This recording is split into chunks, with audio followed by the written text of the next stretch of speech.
Bonjour à tous, c'est Laser Killer qui vous parle donc pour un nouveau commentaire d'épisode de la série animée Lego Ninjago saison 11, épisode 14, Vengeance is Mine, ou en français Vengeance est mienne, là encore traduction littérale du titre anglais car je n'ai pas l'officiel français vu qu'il n'est pas encore sorti au moment où j'enregistre cette vidéo. Et donc un épisode qui s'ouvre bien sur un fort raccord car en effet on voit un plan du monastère extérieur où il y a la porte qui est intacte alors qu'elle s'est fait totalement détruire lors de l'épisode 12, mais ce n'est pas très important car en effet ce qui est important au-delà des forts raccords c'est le fait que Asphira va enfin atteindre son but, c'est-à-dire franchir la porte qui l'empêche d'atteindre les ninjas et donc de se venger de vous. Sauf que forcément, pour la porte, pour détruire comme elle est en acier trempé, il faut lancer beaucoup de serpents de feu contre elle. Et donc, au bout d'à peu près une cinquantaine de serpents de feu, elle va enfin y arriver. Applaudissements toutefois, même si elle tombe sur rien, car en effet, déjà, elle tombe se cacher entre temps, ou pas vraiment, car Jay éternue, ceux qui découvrent leur position à Asphira. Mais Asphira doit suivre un nouveau revers, car en effet, Pixel, elle, était restée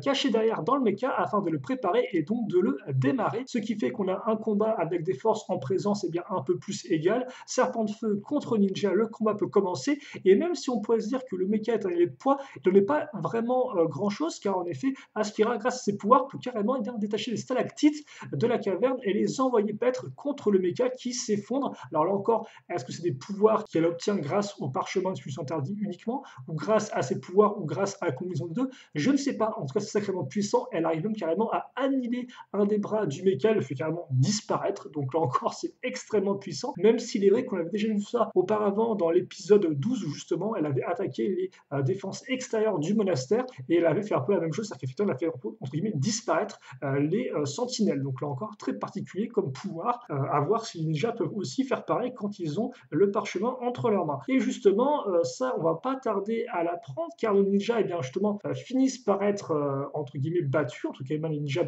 qui sont déjà dans la base secrète. Hein. Quand le mecha s'écroule, les ninjas sont vite pris en tenaille par les différents serpents de feu et par Asphira, jusqu'à l'arrivée forcément du second groupe, donc de Zane, Lloyd et Nia, et donc forcément Lloyd qui a le second parchemin Spinsu et qui arrive très très énervé, mais prêt à se battre contre Asphira. Et donc là on a un très chouette combat qui commence, encore une très belle séquence de mouvements où justement Lloyd va se heurter à Asphira et à son propre parchemin. Donc vraiment un combat un peu des titans où on sent la puissance des tornades se déchirer et se rentrer dedans. Voilà. Et justement, ce qui est intéressant, c'est qu'à chaque fois, le ninja va se faire un peu envoyer paître par Asphira et donc le sceptre avec le parchemin va tomber dans les mains d'un autre ninja qui va pouvoir à nouveau se battre contre Asphira. Donc on a vraiment une sorte un peu de combat très dynamique où plusieurs ninjas entre guillemets se font une sorte de relais de bâton avec le sceptre jusqu'à ce que ça tombe, excusez-moi, dans les mains de Zane. Donc aussi ça tombe dans les mains de Kai Kadir, mais comme il n'a pas de pouvoir, il se fait battre en un coup, c'est assez pitoyable. Mais donc Zane, lui, compte bien changer la donne encore plus quand Asphira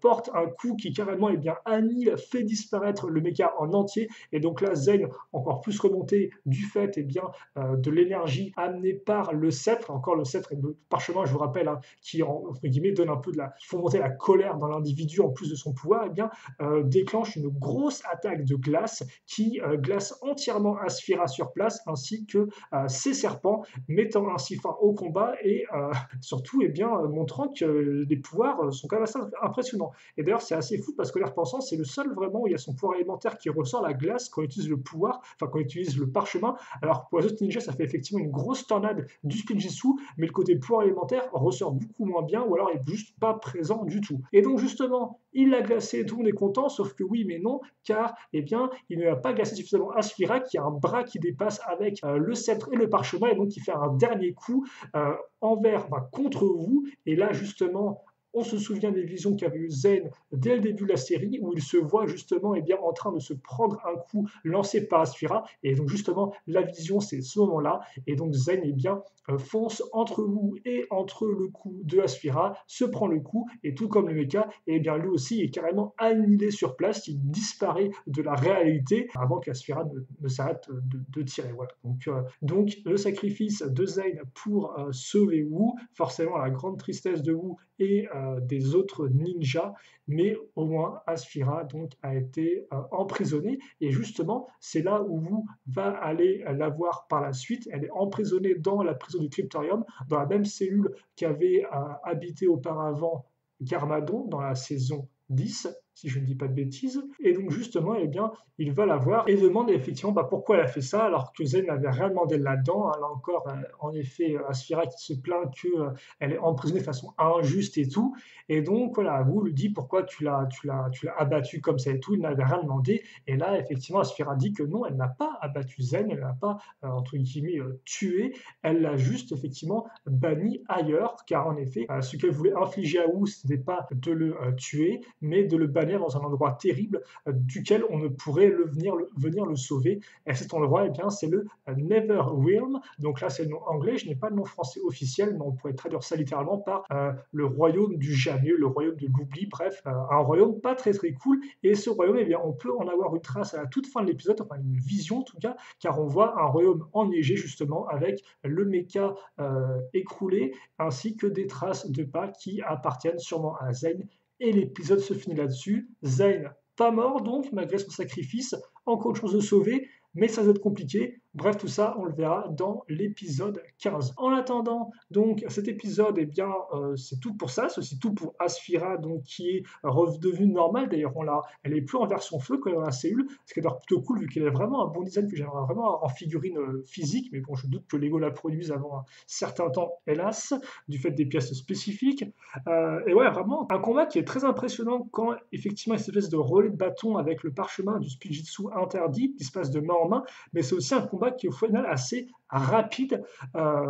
Et donc j'aurais peut-être aimé que ça dure encore plus longtemps que ça. C'est vrai qu'aussi le mecha au final n'est pas si utile que ça fait très rapidement battre. Là encore, c'est peut-être dû au fait que c'est un mecha énorme dans une petite pièce avec plein de petits bonhommes autour qui courent dans tous les sens. Mais c'est vrai que j'aurais attendu un peu plus du combat qui dure encore plus longtemps, même si ça restait quand même, pour ce qu'on a eu, assez impressionnant.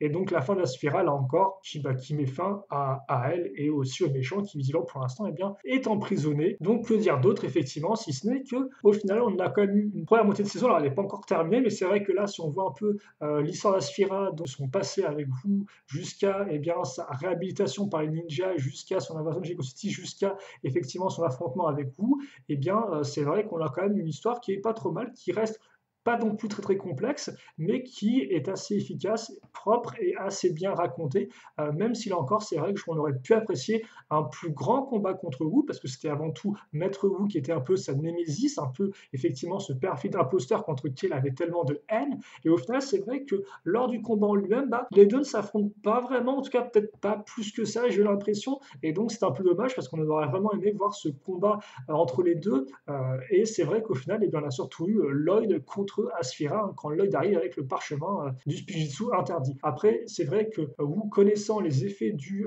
parchemin, et qu'il n'avait pas non plus envie lui-même de l'utiliser contre Asphira, mais c'est vrai qu'on aurait pu s'attendre à un combat au sommet entre les deux, et ça n'a pas vraiment eu lieu, ce qui est peut-être un peu dommage après toute cette histoire de vengeance de la part d'Asphira. Donc peut-être qu'on restera un peu sur sa fin à ce niveau-là, mais pour le reste, un bon épisode, et donc, eh bien, maintenant, il ne reste plus qu'à voir un peu l'épilogue, entre guillemets, de cette première partie de saison sur le feu, avant de voir un peu, eh bien, comment on va aller récupérer Zayn, si on peut aller le récupérer au moins. Bref, on verra ça ensemble. En tout cas, pour l'instant, vous n'hésitez pas à me dire ce que vous avez pensé de l'épisode, commentaires, questions, impressions, bref, histoire qu'on puisse en parler, ce sera très intéressant, j'en suis sûr.